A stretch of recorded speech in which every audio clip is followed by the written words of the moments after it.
The orc girl standing on his doorstep looked perfectly healthy, but her expression suggested she had been mortally wounded sometime in the last hour. Vaughn Whitmore set down the mortar in which he had been grinding chamomile and wiped his hands on his apron, studying his unexpected visitor through the open cottage door. She was young, perhaps 20, with the distinctive green skin and small tusks that marked her as orc-blooded, though her build was slender rather than the hulking frame most humans expected. Her dark hair had been pulled back in a practical braid, and she wore a simple homespun dress that suggested farm work rather than warfare. What caught his attention most was not her appearance but the way she held herself, one hand pressed dramatically to her ribs as though supporting a grievous injury. "I need a physician," she announced, her voice carrying the faint breathlessness of someone who had hurried a long distance. "I have been in battle, and I require examination for wounds." Vaughn was 32 years old and had been practicing medicine on the frontier for nearly a decade. In that time, he had seen arrow wounds, bear maulings, farming accidents that defied description, and every manner of illness the wild borderlands could conjure. He knew what battle injuries looked like, and this young woman bore none of the telltale signs. No blood, no torn clothing, no favoring of limbs, no pallor of shock. Nevertheless, he stepped aside and gestured her into his cottage. "Come in, then. Let me have a look." She entered with obvious relief, glancing around the single large room that served as both his clinic and living quarters. Bundles of drying herbs hung from the ceiling beams, and shelves lined every wall, crowded with jars of tinctures, salves, and carefully labeled ingredients. A narrow bed for patients occupied one corner, separated from the rest of the space by a curtain that could be drawn for privacy.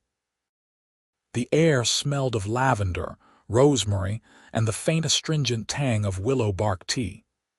"Sit here," Vaughn said, indicating the examination table near the window where the afternoon light fell strongest.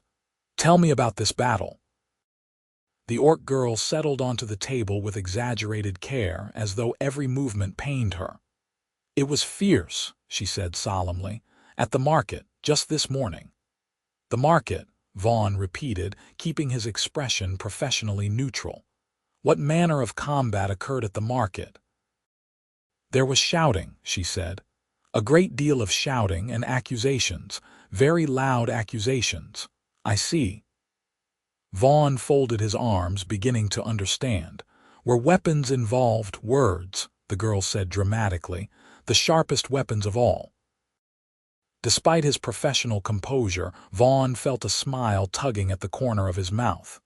"Were any actual blows exchanged?" "Not with fists," she admitted, then added with wounded dignity, "but I assure you the damage was severe." "What is your name?" Vaughn asked, deciding to approach this unique case with the seriousness it pretended to deserve. "Shara Blackridge." She met his eyes, and he saw a flicker of nervousness beneath her theatrical presentation. "I work at the Greenfield Farm, 3 miles west of town." "And you are Vaughn Whitmore, the healer. Everyone speaks of your skill." "Do they?" Vaughn moved to the wash basin and cleaned his hands thoroughly, as he did before examining any patient. "Well then, Shara Blackridge, let us assess these battle wounds. Where does it hurt most?" Shara touched her ribs again. "Here, and perhaps my shoulder, also possibly my back, though I cannot be certain without professional examination." Vaughn returned to her side, maintaining the appropriate physician's demeanor, even as he grew increasingly certain that this entire consultation was a pretext for something else entirely. "I will need to check for bruising and any signs of impact. May I?" She nodded, watching him with those dark eyes that seemed equal parts hopeful and terrified. He began his examination with gentle professionalism, checking her ribs through the fabric of her dress for any signs of tenderness or swelling. Tell me exactly what happened at the market. Shara drew a breath. I went to sell eggs. The Greenfields give me a portion of what I sell as part of my wages. Brant Merrick, who runs the grain stall, began shouting at me. He said I had no business taking up space in the market square. That my kind should not be allowed to trade alongside decent folk. Vaughn's hands stilled for a moment. Go on. I told him the market master had granted me a spot fair and square. He said it did not matter, that I was still an orc, and that meant I was barely better than the beasts in the field. His words became fouler from there. Her voice had lost its dramatic quality now, becoming quieter. Others gathered to watch. Some laughed. A few told him to leave off, but most just stared.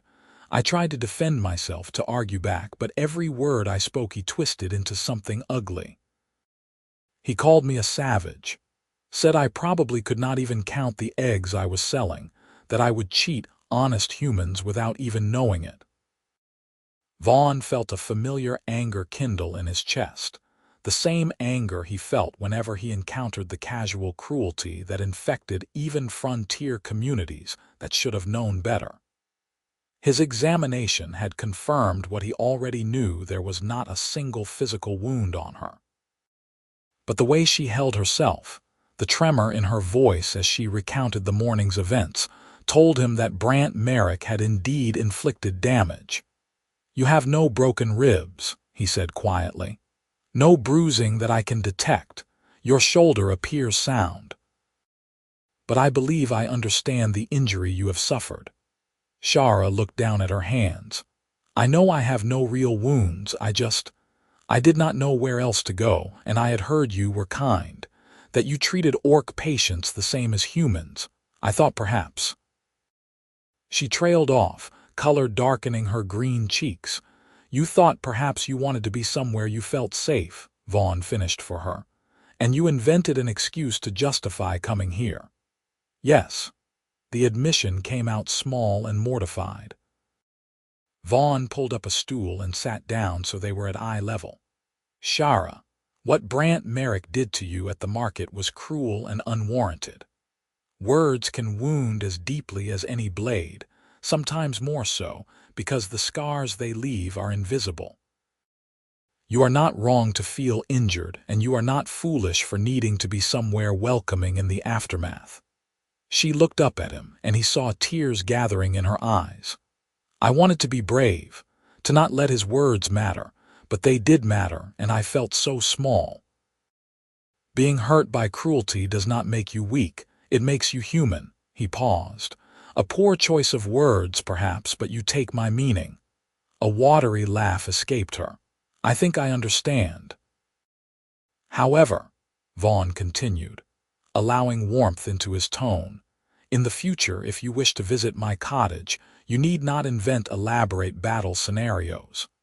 My door is open to anyone who needs a physician, and also to anyone who simply needs a kind word and a cup of tea. The hope that flashed across Shara's face was so transparent, so vulnerably eager, that Vaughn felt something shift in his chest. She was lovely, he realized, not merely in features but in the openness of her expression, the earnestness with which she met the world despite that world's frequent hostility. Tea, she asked. I have chamomile, mint, or a rather good blend of blackberry leaf and rose hip that a grateful patient gave me last month. He stood and moved toward his small kitchen area. I recommend the latter. It is soothing and you have had a trying morning. I would like that very much. Shara remained perched on the examination table, watching him with undisguised interest as he prepared the tea. Do you treat many patients? Too many, Vaughn admitted, measuring tea leaves into his pot. The frontier is chronically short of trained physicians. I serve the town and all the surrounding farms, which means I am called out at all hours for everything from difficult births to farming accidents to winter fevers. Some days I scarcely have time to eat. That sounds exhausting. It is the work I chose. He poured boiling water over the tea leaves and set the pot aside to steep. Though I confess there are days when I wonder what possessed me to establish my practice in such a remote location. I trained in the capital, where there were hospitals and colleagues and the luxury of specialization. Here, I must be surgeon, herbalist, midwife, and general physician all at once. Why did you come here then? Shara asked. Vaughn considered the question as he retrieved 2 cups from the shelf.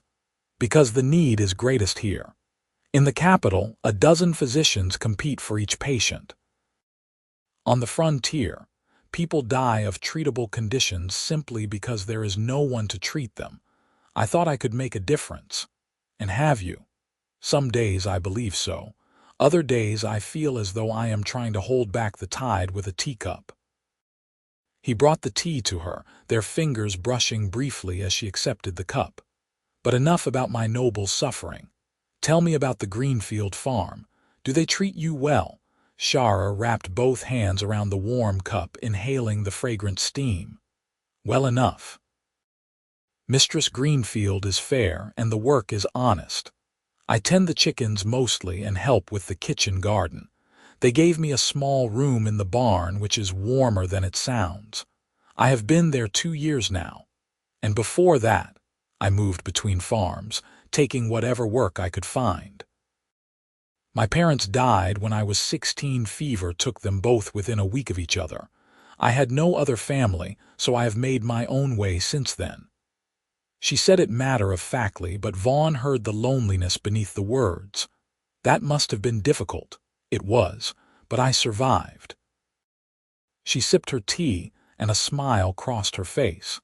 This is wonderful. They fell into easy conversation, and Vaughn found himself relaxing in a way he rarely allowed during his endless days of patient care. Shara was intelligent and observant, with a dry humor that emerged once she felt comfortable. She asked him about his work, and he found himself explaining treatments and techniques with an enthusiasm he had not felt in months. She listened with genuine interest, asking thoughtful questions that demonstrated a quick mind. The afternoon sun had shifted considerably by the time Shara reluctantly set down her empty cup. I should return to the farm. Mistress Greenfield will wonder where I have been. Of course.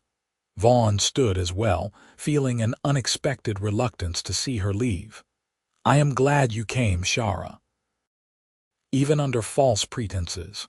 She ducked her head, embarrassed again. I am sorry for the deception, and I have taken up so much of your time without being truly injured. You were injured, simply not in the way you claimed. He walked her to the door. And as for my time, I cannot remember the last occasion when I spent an afternoon simply talking with someone who was not actively bleeding or fevered. It was a gift. The look she gave him was so full of shy pleasure that Vaughn felt his heartbeat quicken. Good Lord, when had he last felt this way about anyone? His life had become so consumed by work that he had forgotten what it was like to anticipate seeing someone again, to feel drawn to another person's presence. Perhaps, Shara said hesitantly, if I am ever in town again, I might stop by. Not for false medical emergencies, she added quickly, but just to visit. I would like that very much, Vaughn said, and meant it with a force that surprised him. She smiled, a full genuine smile that revealed her small tusks and transformed her entire face into something radiant. Then she turned and walked down the path toward the road, glancing back once before disappearing around the bend. Vaughn stood in his doorway for a long moment after she left, feeling as though something significant had just occurred, though he could not quite name what. Then he returned to his cottage, to the mortar of half-ground chamomile and the waiting list of tasks, but found his thoughts returning again and again to dark eyes, and a transparent attempt to be examined for invisible wounds. The next week passed in its usual blur of patients and emergencies. Vaughn delivered a baby girl to a farm family on the northern edge of his territory, treated a boy who had been kicked by a horse, and spent 2 exhausting days nursing an elderly man through a bout of pneumonia that nearly claimed him. By the time the following market day arrived, he had almost convinced himself that Shara's visit had been a singular occurrence born of the moment's distress, not to be repeated. Then, on the afternoon after market day, she appeared at his door again. "I think I may have strained my wrist," she announced, cradling her left arm with exaggerated delicacy. Vaughn, who had been grinding willow bark for pain relief, felt a grin spread across his face despite his best efforts at professional dignity. "Did you have another battle?" "Purely physical this time. I was carrying water buckets and may have overextended myself." "May have." "Almost certainly did," she admitted, stepping inside when he gestured her through. "Or possibly it is not injured at all, and I simply wanted an excuse to visit, as that seemed to work well last time." The naked honesty of it, delivered with a self-deprecating smile, charmed him completely. "Well, let us examine it nonetheless. Better to be cautious with joint injuries." This examination was equally unnecessary. Her wrist was perfectly fine, with full range of motion and no swelling, but Vaughn took his time with it anyway, aware that they were both engaging in an elaborate pretense that allowed them to be near each other. When he finished, he did not immediately release her hand. "Your wrist will survive," he pronounced solemnly. "However, the tea treatment I prescribed last time proved so effective that I believe we should repeat it." "Doctor's orders?" Shara asked, her eyes dancing with humor. "Absolutely." "Medical necessity." They shared tea again, and this time Shara told him about the market, carefully avoiding mentioning whether Brant Merrick had been present. Vaughn found himself watching the way she gestured when she spoke, the way she tucked a stray piece of hair behind her pointed ear when she was thinking. He had treated dozens of orc patients in his years on the frontier, but he realized he had never simply sat with one, talked with one, learned their thoughts and dreams beyond the immediate medical need. "I should confess something," Shara said suddenly, interrupting her own story about a recalcitrant hen. "Brant Merrick was at the market again yesterday." Vaughn's pleasant mood evaporated. "Did he trouble you?" "He made several pointed comments about how the market master must be getting soft, allowing my kind to crowd out legitimate merchants. Loud enough for everyone nearby to hear, but not directly addressed to me, so I could not easily confront him." She frowned into her tea. "It is a coward's tactic. He insults me to others, making me an object of gossip and scorn, but never says anything directly enough that I can properly defend myself. That is unconscionable." Vaughn felt his anger return, sharper this time. "Has the market master done nothing?" "He cannot police every comment and conversation, and Merrick is careful to stay just within acceptable bounds, at least by the letter of the law." Shara set down her cup. "I am telling you this not to seek sympathy, but because I realize that if I keep coming here, Merrick or others like him will eventually notice. People will talk. I do not want to damage your reputation by association." The fact that she was worried about protecting him when she was the one facing daily hostility made Vaughn's decision easy. "Shara, I am a physician. My reputation rests on my ability to heal the sick, not on the social acceptability of my friendships. If Brant Merrick or anyone else takes issue with you visiting my cottage, they are welcome to voice their concerns directly to me, and I will inform them precisely where they can direct those concerns." "That is very kind, but it is not kindness, it is principle." He leaned forward, holding her gaze. "And if I am being entirely honest, it is also selfishness. You are the first person in longer than I can remember who has made me want to stop working, to simply exist as something other than the frontier physician. When you are here, I remember that I am a person, not merely a profession. I am not willing to give that up because some small-minded grain merchant has decided to make you the target of his prejudice." Shara stared at him, and he watched several emotions flicker across her face: surprise, uncertainty, and then a dawning warmth that made his breath catch. "I feel the same way," she said quietly. "When I am here, I can be simply myself. Not the orc girl who must prove she belongs, not the charity case taken in by a kind farm family, just Shara. It is a feeling I have rarely experienced." They looked at each other for a long moment, and Vaughn felt the air between them charged with possibility. He was not a reckless man by nature. His profession required careful thought and measured action. But he found himself wanting to act on impulse, to close the small distance between them and discover whether her lips were as soft as they appeared. Instead, he cleared his throat and stood to refill the tea. "Then we are agreed. You will visit when you wish, and anyone who disapproves can take their complaints elsewhere." "Agreed," Shara said, and her smile suggested she had followed his thoughts more closely than he might have wished. Their visits fell into a pattern after that. Shara came to town on market days, and more often than not, she appeared at Vaughn's cottage afterwards with some new creative ailment, a mysterious ache in her shoulder, possible dizzy spells that never seemed to manifest during his examination, a concerning rash that proved to be nothing more than a bit of irritation from a new soap. Vaughn played along with solemn professionalism, conducting thorough examinations that they both knew were unnecessary, prescribing tea and conversation with great authority. It became their private game, a courtship ritual dressed in the language of medicine. Between visits, Vaughn found himself thinking about her constantly.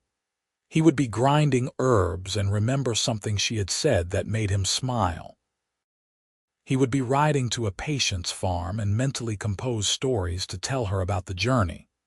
His cottage, which had always been merely a workplace, began to feel like a space worth caring for. He found himself tidying more carefully, keeping fresh flowers on the table, ensuring he always had her favorite tea in stock. His patients noticed the change in him. Old Mistress Hartwell, whose rheumatism he treated weekly, remarked that he seemed lighter somehow. Young Timothy Marsh, whose broken arm Vaughn had set the month before, asked if the physician had received good news. Vaughn deflected these observations with vague comments about the pleasant weather, but he knew his newfound contentment showed plainly. 6 weeks after their first meeting, Shara arrived without any pretense of injury. "I have a confession," she said, standing in his doorway with her hands clasped nervously before her. "I am completely healthy, not an ache or pain to speak of. I simply wanted to see you, and I am tired of inventing ailments to justify it." Vaughn, who had been reading through his medical journals, set the book aside and stood. "I have a confession as well. I have been aware that you were inventing ailments since approximately the second time you appeared on my doorstep. I went along with it because I wanted to see you too, and the pretense seemed to make you more comfortable." "You knew," Shara looked mortified, "all this time."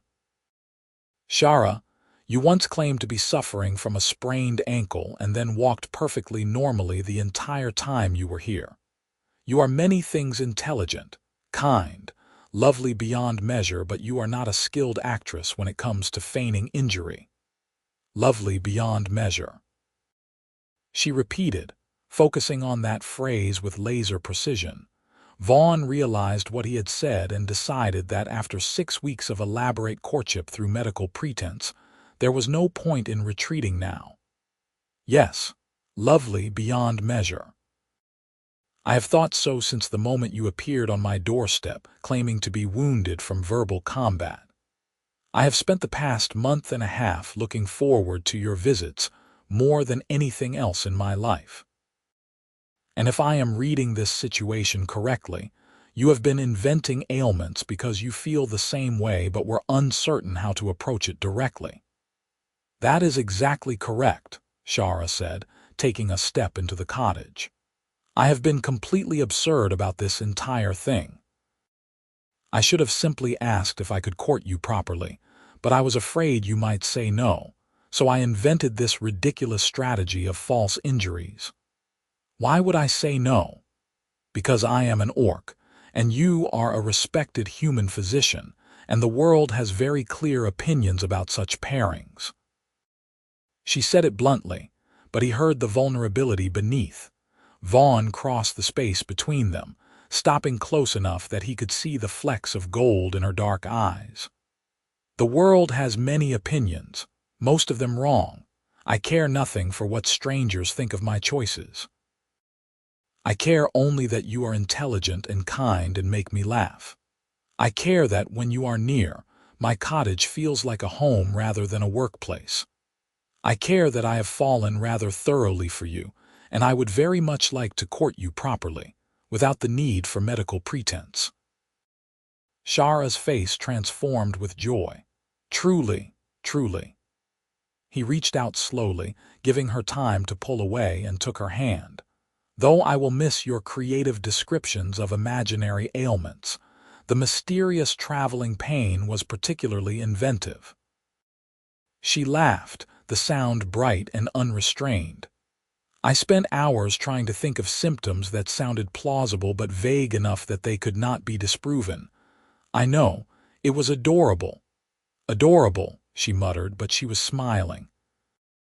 Then more seriously, Vaughn, I need you to understand what you are agreeing to. If we court openly, there will be consequences. Brant Merrick has already made me a target. If he sees that you and I are together, he will escalate. He will say terrible things about both of us.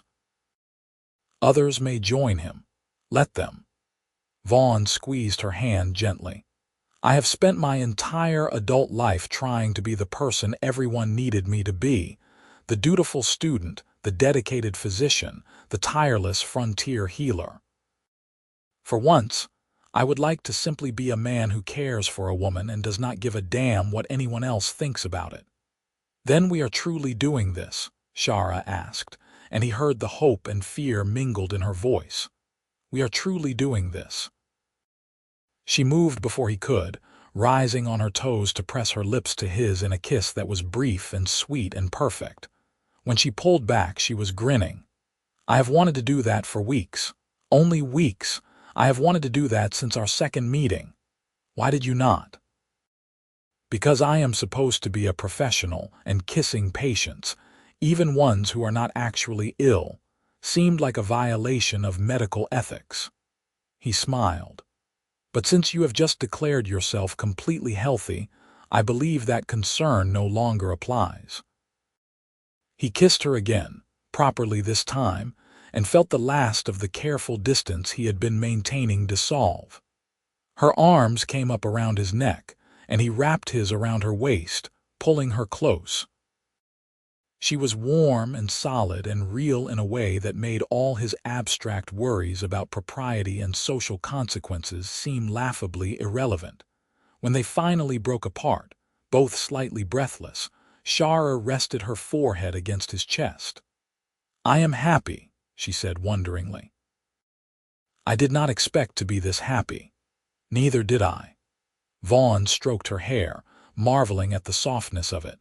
Though we should probably discuss what courting properly means in practical terms, I assume you cannot visit every day you have work at the Greenfield farm. I have market day off and usually one other day each week. Mistress Greenfield is flexible if I need time for errands. Shara looked up at him. What about you? Your schedule seems impossibly full. It is. But I have been impossibly full for years, and it has brought me nothing but exhaustion. Perhaps it is time I learned to set boundaries, to make time for a life beyond work. He considered. There is another physician, Gerald Thorne, who practices 2 towns north. We have discussed sharing the patient load before, but I always refused, believing I needed to handle everything myself. Perhaps I should reconsider. I do not want you to change your entire life for me, Shara protested. I am not changing it for you. I am changing it for myself, because you have made me realize how narrow my existence had become. He kissed her forehead. Though I will admit that the motivation to make more time to see you is certainly a factor. They spent the rest of the afternoon planning, practical and giddy by turns. Vaughn would reach out to Gerald Thorne about splitting coverage for the frontier region, which would give him more predictable hours. Shara would request her flexible day off to coincide with his lighter days. They would court openly, because hiding felt both cowardly and impossible in a small frontier community. People will talk, Shara warned again. People always talk. Let them talk themselves hoarse. Vaughn pulled her back into his arms, unwilling to let her go just yet. We will face whatever comes together. What came 3 weeks later was Brant Merrick in a fury. Vaughn was at the market himself, purchasing supplies when the grain merchant's voice rose above the general market day noise. It is an abomination, that is what it is. A respected physician, lowering himself to consort with an orc. Vaughn's head snapped up. He was 3 stalls away near the herb cellar, but Merrick's voice carried clearly. A crowd was gathering, and Vaughn could see Shara at the center of it, her egg baskets beside her, her face carefully blank. She has bewitched him, obviously, Merrick continued, playing to his audience. No human man of sound mind would choose to bed a green-skinned savage. She must have used some orc magic, some foul trick. Vaughn moved through the crowd with the focused efficiency he used when responding to medical emergencies. People scattered before him, recognizing either his expression or his purpose. Merrick, he said, his voice cutting through the merchant's rant. You will cease speaking immediately, or I will make you cease. The grain merchant turned, his face flushed with righteous anger. Ah, the bewitched physician himself. Tell me, Whitmore, what does orc flesh feel like? Is it as rough as it looks? Or he did not finish the sentence, because Vaughn's fist connected with his jaw hard enough to send him stumbling back into his own grain sacks. The market went silent. Vaughn stood over the fallen merchant, his hand throbbing, his heart racing with an anger he had never fully unleashed before. You will not speak of her that way. You will not speak of us that way. You will apologize now, or I will ensure that every person in this market knows exactly what manner of man you are. Merrick pushed himself up, working his jaw, his eyes blazing. You dare strike me. Everyone saw. You assaulted me without provocation. Without provocation. Vaughn's laugh was harsh. You have spent months conducting a campaign of slander against an innocent woman whose only crime is existing while being of orc blood. You have made her life miserable through cruel gossip and public humiliation. And now you stand here in the middle of the market, making vile sexual insinuations about her and about me. If you believe that is not provocation, you are even more foolish than I thought. She is an orc. Merrick spat the word like a curse. She has no business here, trading beside humans, taking our coin, and certainly no business seducing our physicians. She seduced no one. I pursued her, if you must know. I saw a kind, intelligent, lovely woman, and I wanted to know her better. The fact that she has green skin and tusks matters not at all to me, and the fact that it matters to you reveals far more about your character than hers. Vaughn became aware that the entire market was watching. Dozens of faces turned toward this confrontation. He saw some sympathetic expressions, some disapproving, many simply curious. He saw the market master hurrying over, clearly intending to intervene. And he saw Shara, still standing beside her egg baskets, her eyes wide and bright with unshed tears. He turned to address the crowd at large. I am Vaughn Whitmore, and I have served this community as a physician for 10 years. I have delivered your babies, treated your injuries, and sat vigil through the night with your dying loved ones. I have never asked payment from those who could not afford it, and I have never turned away a patient regardless of their heritage or circumstances. If any of you doubt my judgment or my integrity based solely on the fact that I am courting Shara Blackridge, then you are free to seek medical care elsewhere. But I will not tolerate abuse directed at her, not from Brant Merrick, not from anyone. The market master reached them, a portly man named Duncan Reed who looked deeply unhappy about the entire situation. "Whitmore, you struck Merrick. I saw it myself." "I did," Vaughn agreed. "He was making obscene comments about the woman I am courting. I regret the violence, but I do not regret defending her honor." "He cannot simply assault people," Merrick shouted, still clutching his jaw. "I want him arrested. I want charges filed." Reed looked between them, clearly weighing his options. The position of market master was partially administrative and partially political, requiring him to maintain peace while navigating the various factions and prejudices of the community. "Merrick," Reed said finally, "you have been warned before about your treatment of Mistress Blackridge. I have received multiple complaints about your behavior. While Whitmore's response was inappropriate, it did not occur in a vacuum. So he is free to break my jaw, and I am the one at fault." Merrick's voice rose to a near shriek. "Your jaw is not broken," Vaughn said wearily. "Bruised at worst. I am a physician, I know the difference. You see how he threatens me?" Merrick appealed to the crowd. "The orc lover admits he calculated his violence to avoid legal consequences. That is enough." Reed's voice carried unexpected authority. "Merrick, you will cease your harassment of Mistress Blackridge, or you will lose your market privileges. Whitmore, you will control your temper, or you will face consequences. Both of you, go your separate ways before this escalates further." It was not the resolution Vaughn wanted: Merrick unpunished, Shara's dignity still compromised, but he recognized that Reed was doing what he could within the constraints of his position.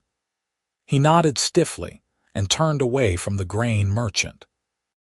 Shara met him halfway, her expression a complicated mixture of gratitude, horror, and concern.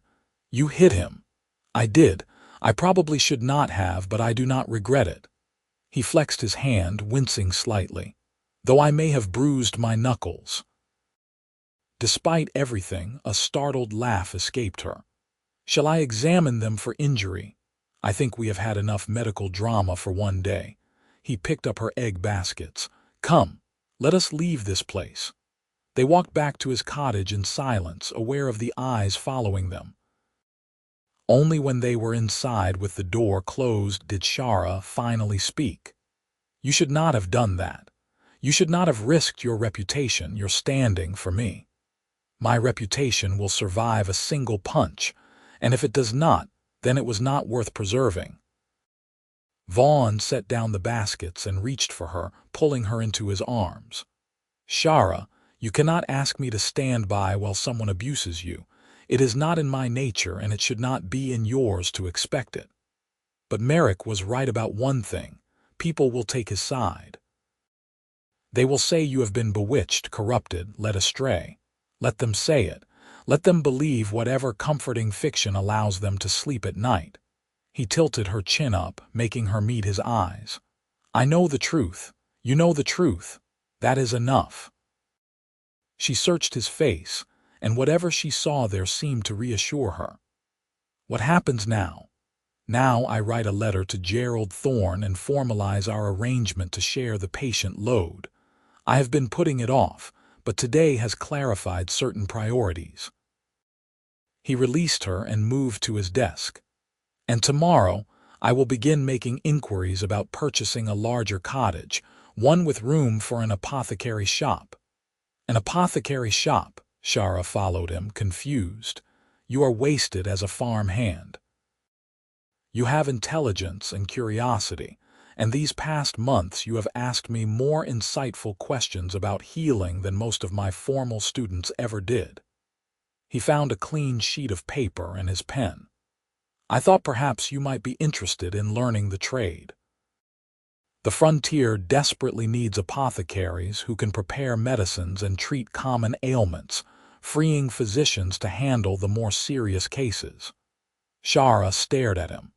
"You want to train me as an apothecary, if you are interested. It would be legitimate work, skilled work, work that commands respect. You would be a medical professional in your own right, not simply the physician's orc woman." He glanced up from the letter. "And selfishly, it would mean we could work together, build something together." "I would like that," Shara said softly. "I would like that very much. But Vaughn, the apprenticeship fees, the cost of materials, are investments I am willing to make." He returned his attention to the letter, beginning to write. "Besides, once you are trained and we have the shop established, you will earn your own income. Consider it a loan against future profits if you prefer." She moved to stand behind him, resting her hands on his shoulders as she read over what he was writing. "You have thought about this in detail." "I have thought about very little else for the past week." He set down the pen and covered her hands with his. "Shara, I want a life with you, not a secret affair, not a guilty pleasure I hide from the world, a real life, a partnership. This is the first step toward building that." She bent and kissed the top of his head, her voice thick with emotion. "Then yes, teach me to be an apothecary. Help me become someone who can stand beside you as an equal, not simply as the woman you defended from Brant Merrick's cruelty." They sealed the decision with a kiss, and then Vaughn returned to his letter while Shara began preparing dinner from the vegetables she had brought from the farm. It felt profoundly domestic, profoundly right, this quiet evening in the cottage that was becoming theirs rather than merely his. The consequences of the market incident rippled outward over the following weeks. Some of Vaughn's patients did indeed seek care elsewhere, traveling the extra distance to Gerald Thorne's practice, rather than be treated by an orc lover. Others remained loyal, either because they genuinely did not care about his romantic choices, or because the inconvenience of finding another physician outweighed their prejudice. A few surprises emerged. Mistress Greenfield, Shara's employer, came to the cottage personally to offer her full support, and a glowing reference should Shara need one for her apprenticeship. Old Mistress Hartwell announced loudly at the market that anyone who criticized Vaughn Whitmore was a fool, given how he had sat up 3 nights running to save her grandson from the fever last winter. Even the market master, Duncan Reed, quietly spread word that Brant Merrick's market privileges were under review due to multiple harassment complaints. The most significant support came from an unexpected quarter. Gerald Thorne himself rode down from his practice 2 towns north to formalize their coverage-sharing arrangement, and after the contracts were signed, he invited both Vaughn and Shara to dinner at the inn. Over roasted chicken and autumn vegetables, Thorne raised his glass. "To Vaughn Whitmore, who has the courage to live his life according to his own conscience rather than the prejudices of small-minded fools. And to Mistress Blackridge, who has apparently managed to make this workaholic hermit remember he is a human being. May you both find happiness, and may anyone who objects choke on their own bile." It was crude but heartfelt, and both Vaughn and Shara laughed. "I appreciate the support," Vaughn said. "Though I admit I did not expect it to be quite so emphatic." Thorne shrugged. "My own wife is half-elven.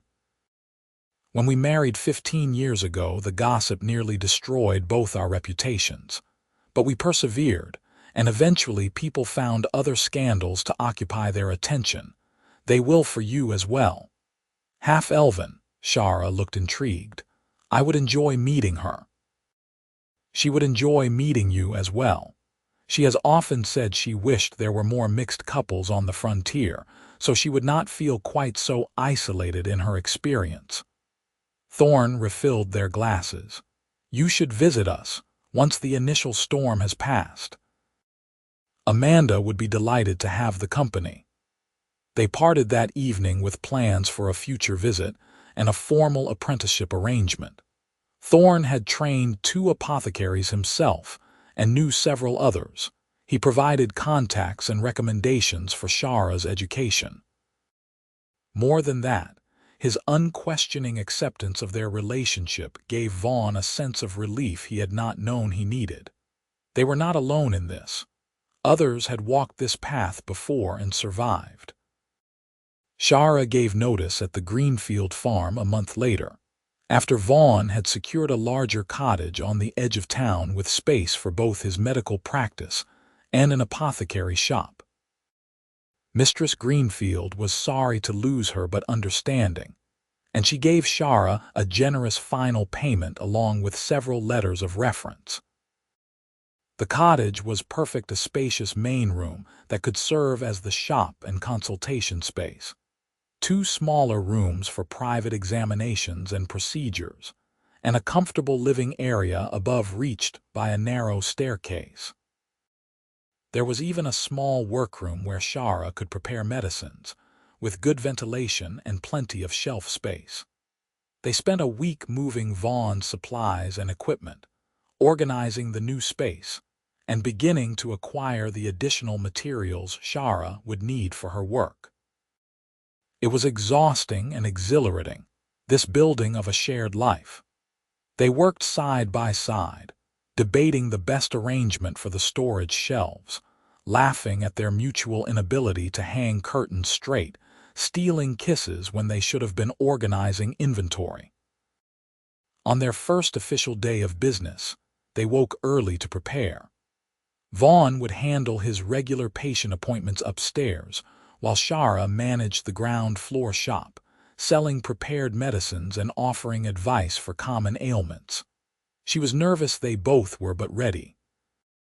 The first customer arrived an hour after they opened. A farmer's wife needing a salve for her husband's persistent rash. Shara listened carefully to her description of the symptoms, then prepared a mixture of calendula, comfrey, and beeswax, explaining how to apply it and how long before they should see improvement. The woman hesitated, clearly uncertain about receiving medical advice from an orc. But Shara's professionalism and the quality of the prepared salve won her over. She paid and left, promising to return if the treatment proved effective. More customers followed throughout the day. Some came specifically to see Vaughn, requesting examinations upstairs. Others purchased from Shara's carefully stocked shelves, drawn by competitive prices and the convenient location. A few came purely out of curiosity, wanting to see the notorious orc lover and his green-skinned paramour for themselves. By evening, Vaughn's appointment schedule was full for the next week, and Shara's sales had exceeded their modest expectations. They closed the shop at sunset and climbed the stairs to their living quarters, both exhausted and triumphant. "We did it," Shara said wonderingly, collapsing onto the sofa they had moved in just days before. "We actually did it." Vaughn joined her, pulling her against his side. "Did you doubt we would?" "Yes, frequently and with great conviction," she laughed. "But it worked. People came. They bought medicines. They treated me like a professional mostly, rather than like an oddity to be stared at. Because you are a professional, you handled every customer with skill and confidence." He kissed her temple. "I am proud of you." They sat in comfortable silence, watching the last light fade from the windows. Vaughn found himself thinking about the young woman who had appeared on his doorstep months ago with her ridiculous claim of verbal battle wounds, and the isolated physician he had been then, too focused on work to remember he had a life beyond it. They had both changed so much, grown so much. "Vaughn," Shara said quietly, "thank you. For what? For seeing me, for defending me, for building this life with me." She turned to look at him, her dark eyes serious. "I know it has not been easy, the gossip and the lost patience and the constant judgment. But you never wavered, and that means everything. You make it sound like a sacrifice. It has not been. Yes, there have been difficulties, but they are nothing compared to what I have gained." He took her hand, threading their fingers together. "Before you, I was slowly burning out, working myself to exhaustion for people who saw me as a tool rather than a person. You reminded me how to live, how to want something beyond the next patient, the next emergency. If anyone should be grateful, it is me." She kissed him then, soft and sweet, and Vaughn felt the familiar warmth that always accompanied her touch. Months together, and it had not dimmed. If anything, it had grown stronger, deepened by shared struggles and small everyday intimacies. "I love you," Shara murmured against his lips. "I do not think I have said that plainly, but it is true. I love you." "I love you too," Vaughn replied, the words feeling both momentous and perfectly natural. "I have for quite some time." They made love that night in their new home, the first time in this space that was wholly theirs, and afterwards lay tangled together in the darkness, making quiet plans for the future. Shara wanted to expand the garden behind the cottage to grow medicinal herbs. Vaughn wanted to start offering teaching sessions for local women interested in basic medical care. They talked about traveling to visit Gerald Thorne and his wife, about eventually buying a horse for house calls, about all the ordinary dreams that together formed an extraordinary life. The seasons turned. Autumn deepened into winter, and the shop thrived despite the cold.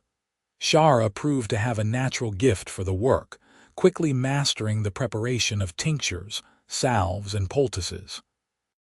Her forthright manner and genuine care for customers won over even the skeptical, and word spread that the Orc apothecary knew her business.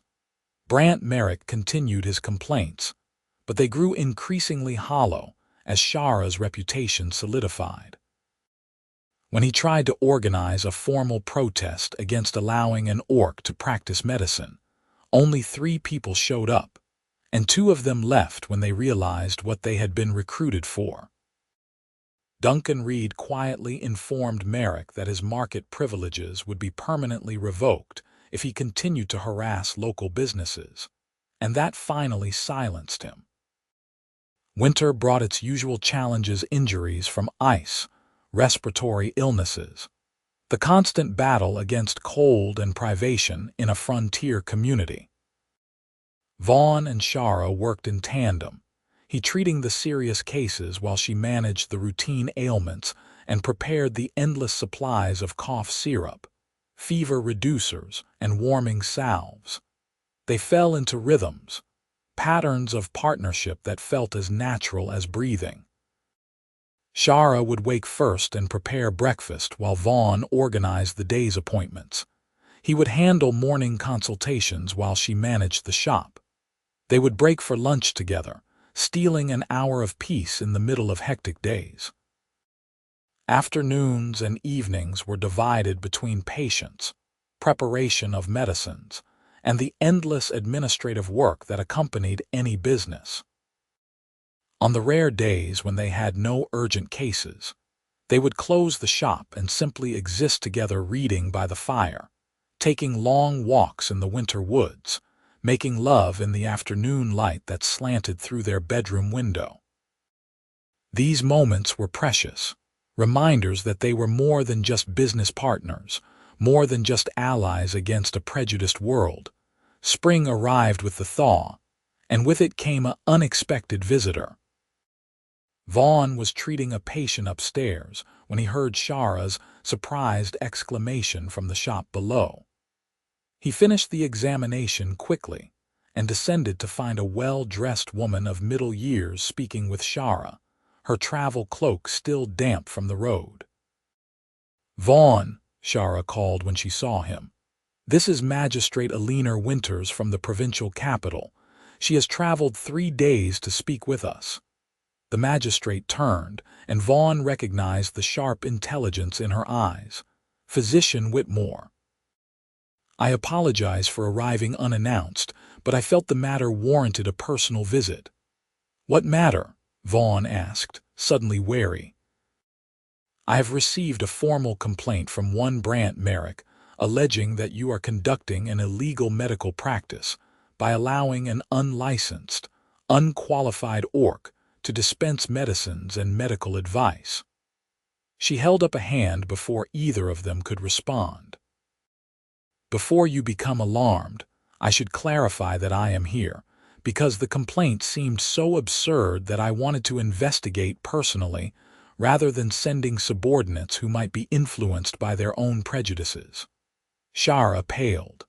"I have broken no laws.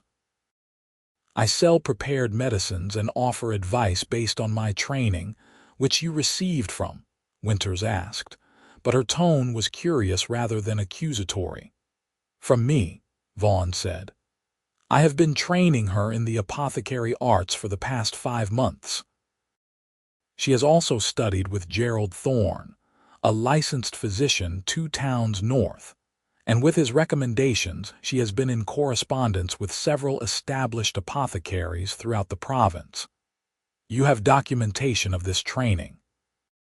Vaughn went immediately to his desk and retrieved the carefully organized folder of Shara's educational records, lesson plans, examination results, letters of recommendation, receipts for materials and texts purchased.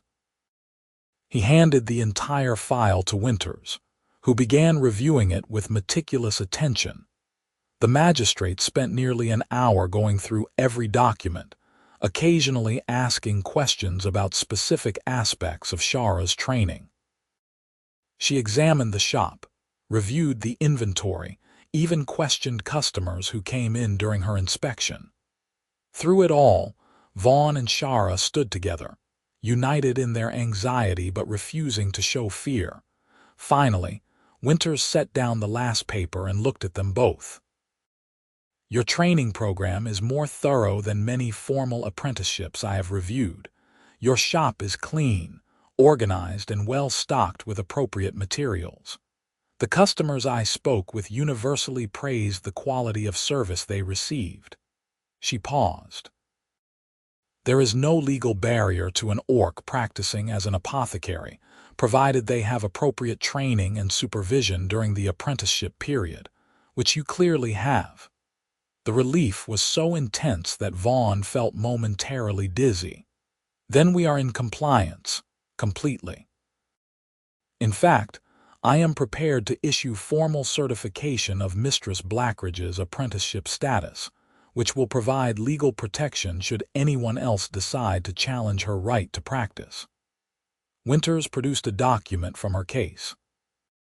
"I took the liberty of preparing this in advance, assuming my investigation would confirm what I suspected, that Brant Merrick's complaint was motivated by prejudice rather than legitimate concern." Shara accepted the certification with trembling hands. "Thank you, Magistrate. This means more than I can express. Thank Physician Whitmore for being thorough in your training and documentation. Without proper records, this situation could have been far more complicated." Winters smiled, the expression transforming her severe features. "I confess, I am pleased to see this partnership thriving. The frontier needs more medical professionals, regardless of their heritage. If anything, having an orc apothecary may help bridge some of the cultural divides that prevent orc communities from seeking proper medical care." It was a perspective neither Vaughn nor Shara had considered, and the implications were fascinating. "There are orc communities in the region who avoid human physicians?" Vaughn asked. "Several. They tend to rely on their own healers, who often work with outdated or ineffective methods simply because they have no access to modern medical knowledge." Winters glanced at Shara. "An orc apothecary, who could serve as a bridge between those communities and professional medicine, could save many lives. After Winters departed with an invitation to visit the capital, should they ever wish to expand their practice, Vaughn and Shara stood together in the quiet shop, processing what had just occurred. "We won," Shara said wonderingly. "Merrick tried to destroy us legally, and we won. You won. This certification makes you a recognized medical professional in the eyes of the law. Merrick cannot touch that." Vaughn pulled her close, pressing a kiss to her hair. "I am so proud of you. I could not have done any of this without you. Perhaps. But you are the one who seized the opportunity, who worked tirelessly to learn, who faced down prejudice and fear to build something meaningful. That is all you, Shara." She looked up at him, her eyes bright. "What Magistrate Winters said about orc communities, should we pursue that? Try to establish connections, offer services to people who currently have no access." "Do you want to?" Vaughn asked. "I think I do. The idea of helping my own people, of being someone they can trust for medical care. Yes, I want that very much. Then we will make it happen." Vaughn was already thinking through logistics, establishing contact with orc settlements, perhaps offering traveling clinics, training additional apothecaries who could serve those communities. It was ambitious, possibly too ambitious for their current resources, but the vision excited him. They began that very week, sending carefully worded letters to orc communities throughout the frontier region, offering medical services without prejudice or excessive fees. The responses were slow to arrive but encouraging when they did. Several settlements expressed cautious interest in visiting apothecaries who understood their cultural practices and would not treat them with the contempt many human physicians displayed. By summer, Shara was making regular trips to these communities, sometimes accompanied by Vaughn, sometimes traveling alone with letters of introduction and a traveling case of medicines. She returned from these journeys exhausted but energized, full of stories about the people she had helped and the relationships she was building. "They are so grateful," she told Vaughn after one particularly long trip. "Many of them have been suffering from treatable conditions for years because they were too afraid or too proud to seek human medical care. When they see me, when they realize I understand both their culture and modern medicine, the relief is profound." "You are doing important work," Vaughn said, helping her unpack her traveling case and restock what she had used. "Life-saving work in many cases." "We are doing important work," she corrected. "I could not manage these trips without you maintaining the shop and handling consultations here. We are partners in this." They were partners in everything, Vaughn reflected. Work, life, dreams for the future. The shop continued to thrive, their reputation grew, and slowly the scandal of their relationship faded into accepted fact. They were Vaughn and Shara, the physician and the orc apothecary. And if some people still disapproved, most had learned to keep those opinions to themselves. A year after they had opened the shop, Vaughn woke before dawn with a clarity of purpose that felt almost prophetic. He slipped from bed carefully, not wanting to wake Shara, and went downstairs to the shop. From a locked drawer in his desk, he retrieved a small box he had been hiding for the past month. Inside was a ring, simple silver with a small green stone that matched Shara's skin. He had commissioned it from a jeweler in the capital, working through correspondence to achieve exactly what he wanted. It was not ornate or expensive by noble standards, but it was beautiful and meaningful, and he hoped she would love it. He made breakfast, fresh bread and eggs and the berry preserves Shara favored, and brought it upstairs on a tray. Shara was just waking, stretching in the morning light that fell across their bed. "Breakfast in bed?" she asked sleepily. "What is the occasion?" I wanted to ask you something, and I thought doing it properly required appropriate staging. Vaughn set down the tray and sat beside her, suddenly more nervous than he had been for any medical procedure. Shara Blackridge, we have been partners in work and in life for over a year now. You have transformed my existence from a gray cycle of endless obligation into something vibrant and meaningful. You have made me laugh, challenged me to be better, and shown me what it means to truly share a life with someone.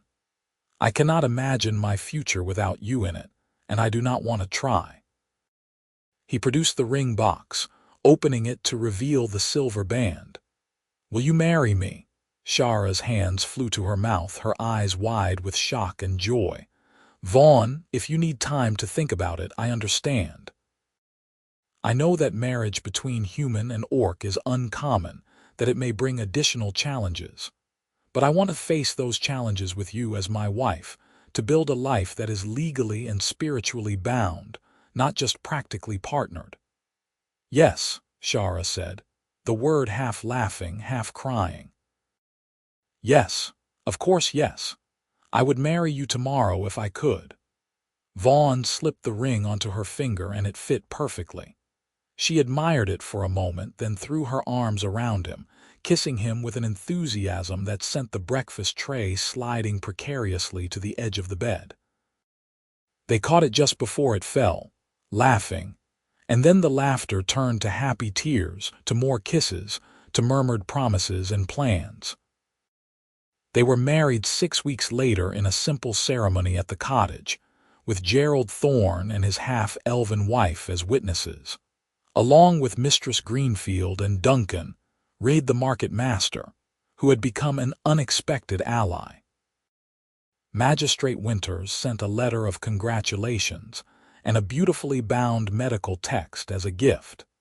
The ceremony itself was brief, conducted by a traveling priest who had no objections to interspecies marriages. Shara wore a simple green dress that complemented her skin, and Vaughn wore his best suit.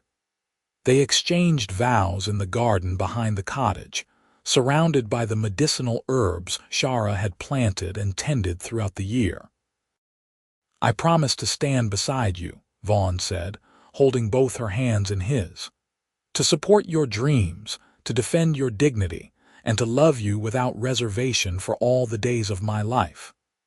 I promise to be your partner, Shara replied, her voice steady despite the tears on her cheeks. To share your burdens, to celebrate your triumphs, and to build a life with you that honors both our heritages and creates something entirely new. When the priest declared them married, the small gathering cheered. There was food and drink, laughter and music courtesy of Gerald Thorne's surprisingly skilled fiddle playing. It was not a grand wedding by any measure, but it was perfect, intimate, meaningful, filled with people who genuinely cared for their happiness. As evening fell and their guests departed, Vaughn and Shara stood together in their garden, now their married garden, watching the stars emerge. "What are you thinking?" Shara asked, leaning against his side. "That I could not have imagined this a year and a half ago. That the woman who appeared on my doorstep claiming verbal battle wounds would become my wife, my partner, the center of my entire world." He wrapped his arm around her waist. "That I am extraordinarily fortunate. We both are." She turned to face him, her expression solemn. "Vaughn, I want you to know that I understand what you gave up for this.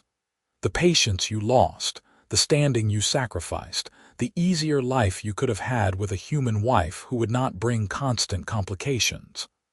I gave up nothing that mattered and gained everything that does." He cupped her face in his hands. "You are not a complication, Shara. You are the solution to a problem I did not even know I had, the problem of living a half-life, existing rather than truly being alive.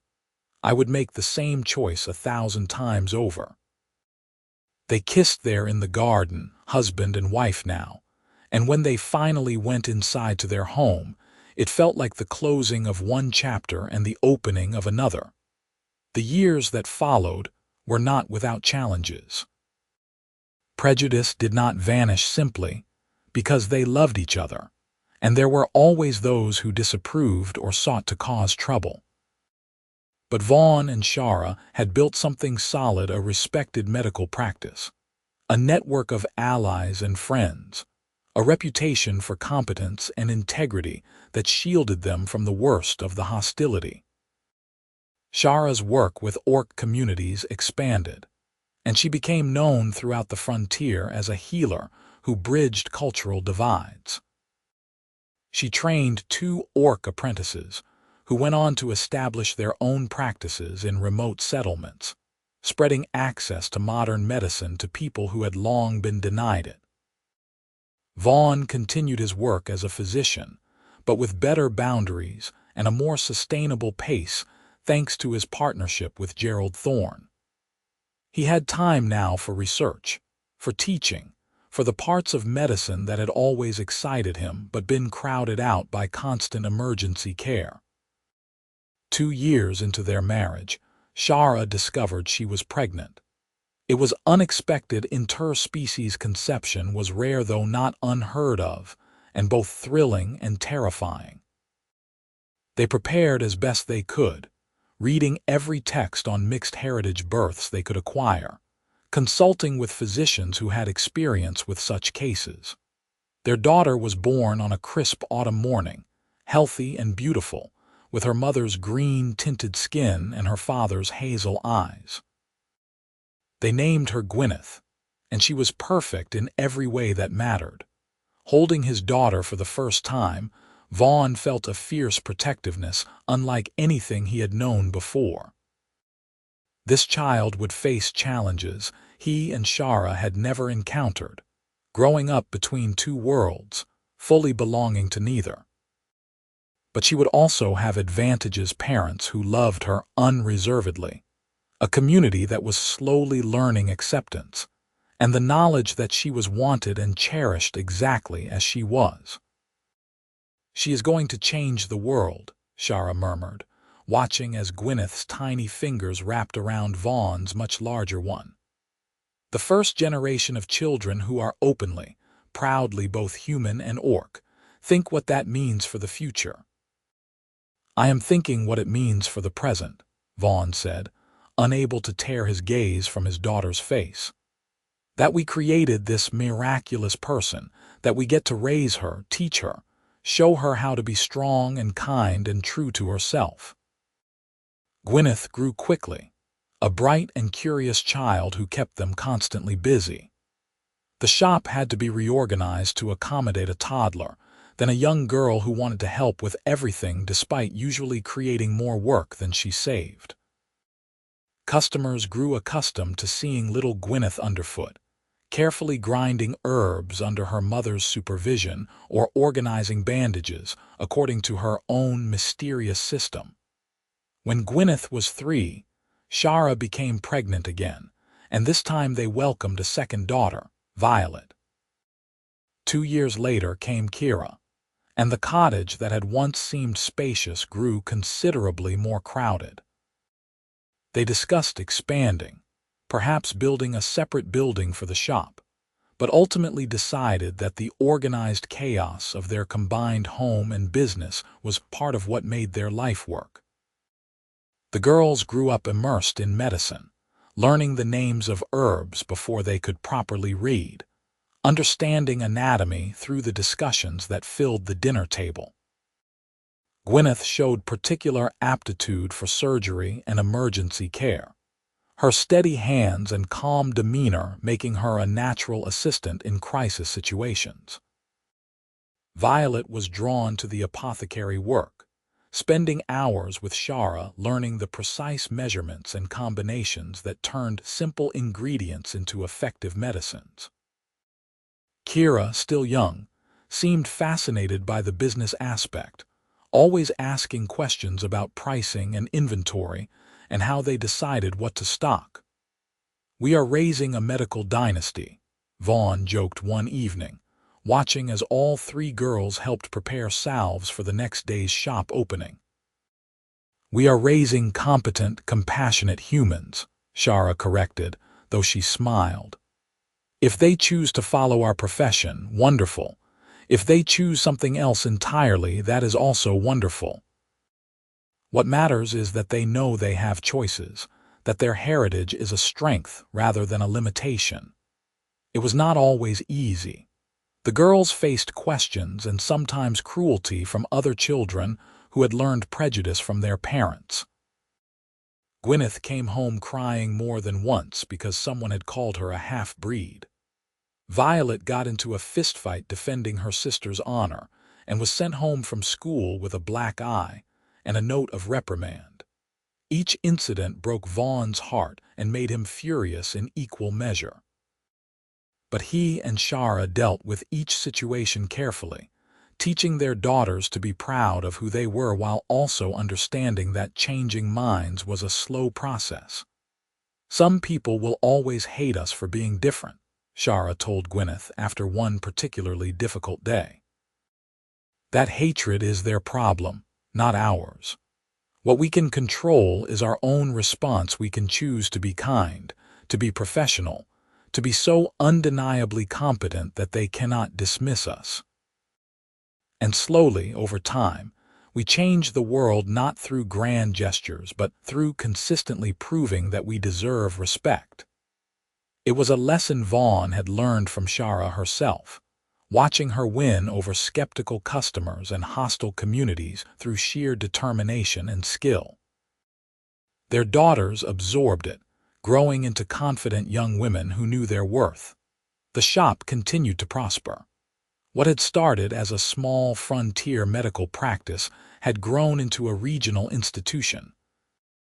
They had 3 employees, now 2 apprentice apothecaries, and a clerk who managed the administrative work, and were in discussions to open a second location in a nearby town. Vaughn, now in his mid-40s, had achieved a reputation as one of the frontier's most skilled physicians.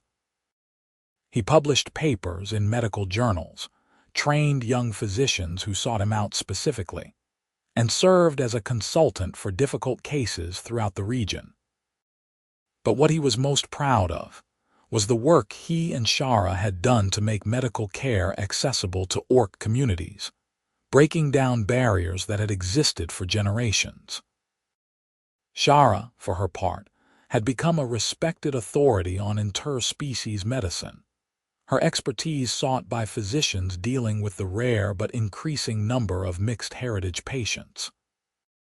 She had written a comprehensive guide to orc physiology and medical practices, which had been published to acclaim and was now used in medical schools throughout the kingdom. On their 10th wedding anniversary, they closed the shop for the day, a rare luxury, and took a picnic to the hills overlooking town.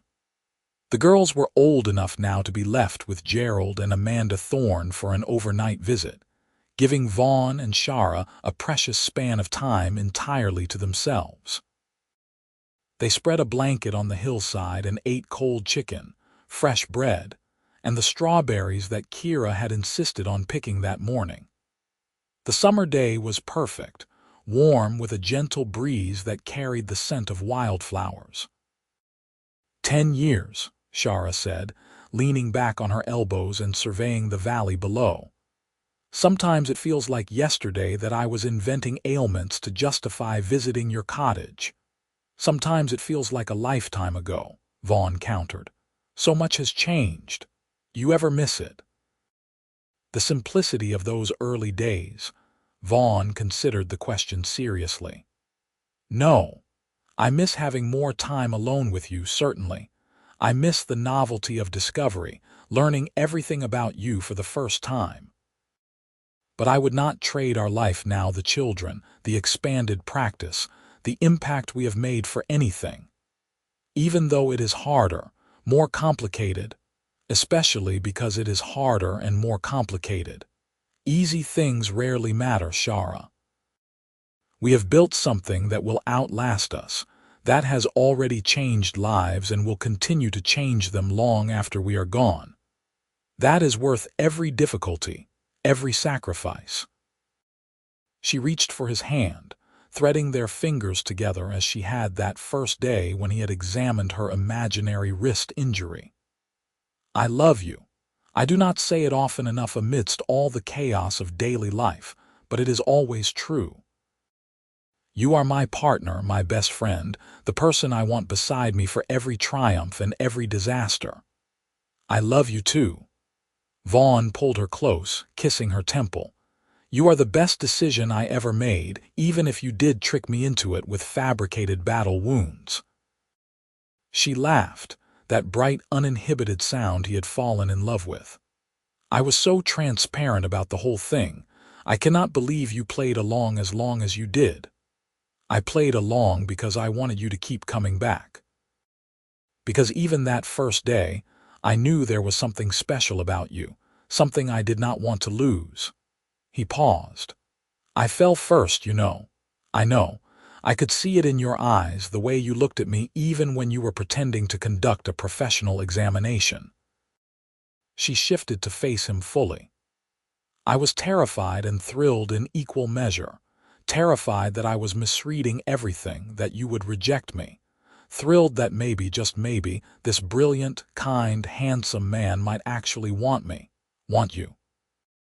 I was halfway to loving you before you even left that first day. Vaughn cupped her face, running his thumb along her cheekbone. You asked me to check for battle wounds, and I have spent every day since then tending to them, the visible and invisible ones, the old scars and the new injuries that life inevitably brings. It is the greatest privilege of my life. Tears gathered in Shara's eyes. How do you always know exactly what to say? Years of practice. And deep, abiding motivation to make you smile. They made love there on the hillside, unhurried and tender, reconnecting in the way that only long-married couples can, familiar but never boring, comfortable but still exciting. Afterwards, they lay tangled together, watching clouds drift across the summer sky and talking about everything and nothing. What do you think the girls will choose? Shara asked eventually. For their lives, their professions. Gwyneth will be a surgeon, I suspect. She has the temperament and the skill. Violet will likely take over the apothecary, assuming we can convince her that business management is as important as medicine preparation. Kira. He smiled. Kira is going to do something entirely unexpected. Mark my words. As long as they are happy and fulfilled, I do not care what they choose, liar. You absolutely care, but you will support them regardless, which is different. Shara swatted his shoulder, laughing. Fine. Yes, I have hopes and preferences. But I mean what I say, their happiness matters more than my ambitions for them. They stayed on the hillside until the sun began to set, then reluctantly packed up their picnic and returned to town. The cottage felt oddly empty without the girls' constant chatter and activity, and they took advantage of the quiet to have a leisurely dinner and early bedtime, luxuries rarely available in their busy lives. The next morning, they retrieved the girls from the Thorns and returned to their regular routine shop, opening at dawn. The endless stream of patients and customers, the careful dance of managing household and business simultaneously. But Vaughn felt renewed, reminded of why they did all of it, what the chaos and hard work were building toward. More years passed, measured in moments both grand and mundane. Gwyneth's first solo surgery, performed under Vaughn's supervision but entirely her own work. Violet's innovative new formula for treating infected wounds, which proved more effective than anything currently available. Kira's decision, at 13, that she wanted to study law rather than medicine, because someone needs to protect people like us from unjust laws. The frontier itself was changing. More settlements, better roads, increased trade and communication with the interior provinces. The isolation that had defined frontier life was slowly eroding, bringing both benefits and challenges. Medical care improved across the board as more physicians established practices in previously underserved areas. But cultural tensions also increased as different groups competed for resources and influence. Through it all, Vaughn and Shara's practice remained a constant, a place where anyone could receive competent, compassionate care regardless of heritage or ability to pay. They had competitors now, other medical practices in town, but none had their reputation for inclusivity and excellence combined. Brant Merrick had died 5 years into their marriage, his grain business failing due to mismanagement, and his reputation damaged by his persistent campaign of hatred. Vaughn felt no satisfaction in the man's downfall, only a vague sadness that someone could waste their life on bitterness and prejudice. Other old adversaries had either changed their minds or moved on. Duncan Reed, the market master who had tried to mediate that first confrontation, had become a genuine friend, his own attitudes evolving as he watched Vaughn and Shara's success. Mistress Greenfield, Shara's former employer, loved to boast that she had known from the start that the orc girl would do great things. On Vaughn's 50th birthday, the town threw a celebration in his honor, a recognition of 2 decades of service to the frontier community. He was uncomfortable being the center of attention, but Shara and the girls insisted he endure the festivities with good grace. The town square was decorated with banners, and it seemed like every person Vaughn had ever treated had turned out to thank him. There were speeches, too many speeches and gifts, and a truly embarrassing number of toasts. But what struck Vaughn most was the diversity of the crowd. Humans and orcs mingling freely, sharing food and conversation without apparent tension. Mixed heritage families like his own, no longer unusual enough to draw stares. "You did this," Shara murmured, standing beside him as they surveyed the gathering. "You and your stubborn refusal to accept the world as it was, your insistence on making it better." "We did this," Vaughn corrected. "I was just the physician who fell in love with an orc woman clever enough to invent battle wounds as a courtship strategy. You were the one who had the courage to pursue what you wanted despite every obstacle, who built a career from nothing, who changed minds through sheer competence and determination." "Then we did it together," Shara compromised, "as we have done everything else." Gwyneth approached, now a young woman of 18 and already assisting with complex surgeries. "Father, they want you to make a speech, something about your vision for the future of frontier medicine," Vaughn groaned. "I have already endured 6 speeches today. Surely that is sufficient." "You are the guest of honor. Speech is mandatory." But Gwyneth smiled sympathetically. "Make it short. Talk about what actually matters to you." Vaughn allowed himself to be led to the platform that had been erected in the square. He looked out at the sea of faces, patients, colleagues, friends, family, and felt a wave of genuine affection for this community that had become his home. "I am not a man of many words," he began, which drew good-natured laughter from those who knew him well. "But I will say this.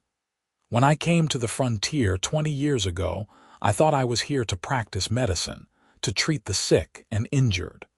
What I learned is that medicine is about more than treating symptoms or curing disease. It is about seeing people really seeing them, in all their complexity and dignity, and offering not just physical healing but recognition of their fundamental worth." He found Shara in the crowd, her green skin distinctive even at a distance, her smile radiant. 16 years ago, a young orc woman appeared at my cottage claiming to be wounded from verbal battle. She was not wrong. Words can wound as deeply as any blade, and the cuts of prejudice and hatred leave scars that last lifetimes. But she also taught me that wounds can heal, that scars can be badges of survival rather than marks of shame, and that love real, committed, Stubborn love can transform not just individual lives but entire communities. The crowd was silent now, listening with an attention that made Vaughn's throat tight with emotion. "Look around you," he continued. "This gathering represents something that would have been unthinkable when I first arrived. Different peoples, different heritages, coming together to celebrate not in spite of our differences, but because of them. Every person here has contributed to that change, whether through grand gestures or small daily choices to be kind, to be fair, to see each other as fellow humans worthy of respect." He paused, gathering his thoughts. "My vision for the future of frontier medicine is simple. I want every person, regardless of heritage or circumstance, to have access to competent medical care delivered with dignity and compassion. I want the next generation of physicians to see patients rather than categories, to treat conditions rather than stereotypes. And I want my daughters and all the children of their generation to grow up in a world where their worth is never questioned, their potential never limited by the accident of their birth." The applause when he finished was deafening. Vaughn stepped down from the platform, immediately engulfed by well-wishers, but he kept his eyes on Shara, who was wiping tears from her cheeks.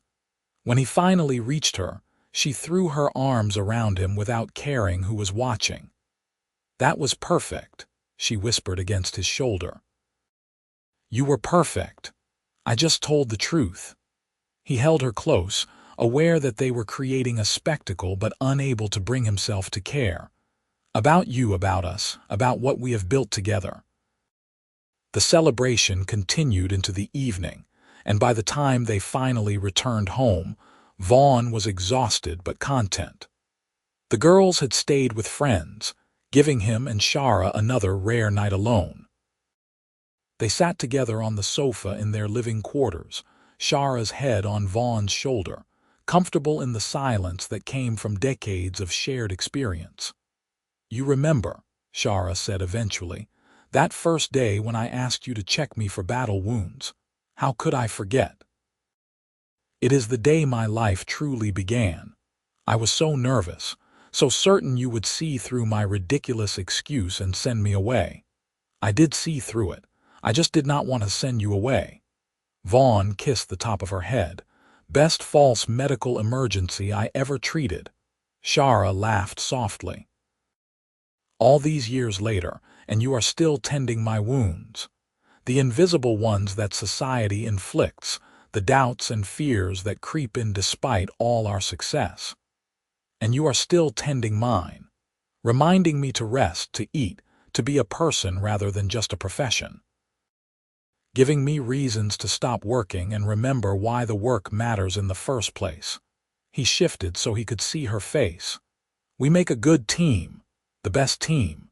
She cupped his cheek, her thumb tracing the lines that age had etched around his eyes. "I love you, Vaughn Whitmore.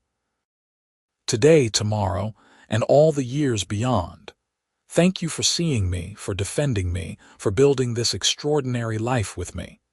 Thank you for asking me to check for battle wounds when you had none." Vaughn covered her hand with his own. "Thank you for being brave enough to pursue what you wanted, transparent enough that even a workaholic physician could not miss the signals, and patient enough to wait while I figured out how much I needed you." They kissed there in the quiet of their home, surrounded by the evidence of their shared life, medical texts and children's drawings, herbs drying from the rafters and half-finished embroidery projects, the accumulated detritus of a family, a practice, a partnership that had defied expectations and created something entirely new. Outside, the frontier town that had witnessed their courtship and marriage, their struggles and triumphs, settled into night. The shop below would open again tomorrow. Patients would arrive with their ailments and injuries, and the endless work of healing would continue. But for now, in this perfect moment, there was only Vaughn and Shara, the physician and the orc apothecary, The man who had learned to live and the woman who had taught him how. The battle wounds from that long-ago verbal confrontation had indeed healed, replaced not with scars but with strength, wisdom, and a love that had transformed both their lives and the community around them. And if the healing had required patience, compromise, and unwavering commitment, well, that was what all the best treatments demanded.